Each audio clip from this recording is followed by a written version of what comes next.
కాటేరమ్మ కొడుకులకి ఏమైందన్న? చేతబడి ఏమైనా చేశారా? తాతబడి కాదు, ఇంకోటి కాదు. దానికి వాళ్ళంతా వాళ్ళు హైప్ ఇచ్చుకున్న విధాయకం అట్లాంటిది. ఏ బార్ 300 మార్ అదే ఏవో ట్యాగ్ లైన్స్ ఇచ్చుకుంటూ హైప్ ఎక్కువ క్రియేట్ చేసుకున్నారు.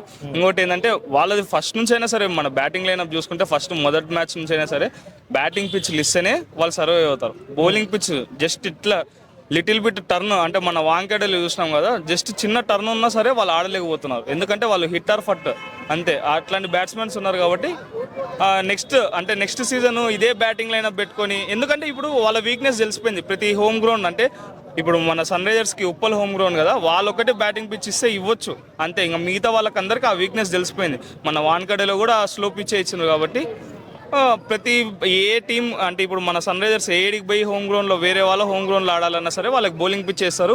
ఇదే రిపీట్ అవుతుంది. వాళ్ళు అట్లీస్ట్ ఆ 100-150 రన్నులు కొట్టినా కూడా బాగుంటుంది.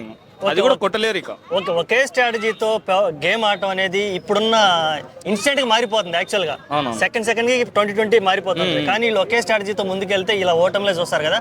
నెక్స్ట్ అంటే అదర్ టీమ్స్కి వెళ్ళి ఇచ్చే మెసేజ్ ఏంది అసలు?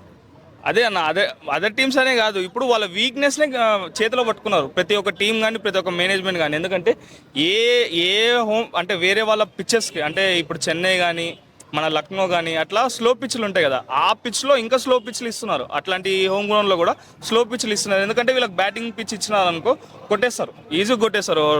250, 260 ఈజీగా కొట్టేస్తారు. అందుకే వాళ్ళ వీక్నెస్ తెలుసుకునేసి బౌలింగ్ ట్రాక్ ఇవ్వడము, స్పిన్ పిచ్లు ఇవ్వడము, స్లో ట్రాక్స్ ఇవ్వడము అవి పెట్టినారు. కాబట్టి వాళ్ళు నెక్స్ట్ ఆక్షన్లో అయినా సరే అట్లీస్ట్ ఇప్పుడు సిఎస్కే వాళ్ళు స్టాండర్డ్ ప్లేయర్స్ని త్రూఅవుట్ ఇన్నింగ్స్లో ఎట్లా తీసుకున్నారో అట్లే ఇద్దరు ప్లేయర్లను మధ్యలో పెట్టుకొని మిగతా ప్లేయర్లను ఆడిపించినా సరే బాగుంటుంది. కంబ్యాక్ ఏమైనా ఇచ్చే అవకాశం ఉందంటావా? ఇప్పుడు చాలా కష్టం, ఉపయోగం లేదంటావా? చాలా కష్టం. మన సిఎస్కే ఎస్ఆర్హెచ్ మాత్రం ఆ రెండు దానిలకి ఛాన్సెస్ అనేది చాలా బ్లింక్. ఇంకా మ్యాథమెటికల్ ఈక్వేషన్స్ లాస్ట్ సారి ఆర్సీబీ ఎట్లా పోయిందో అట్లా ఈసారి వాళ్ళిద్దరికి ఆ ఛాన్సెస్ ఉంటాయి.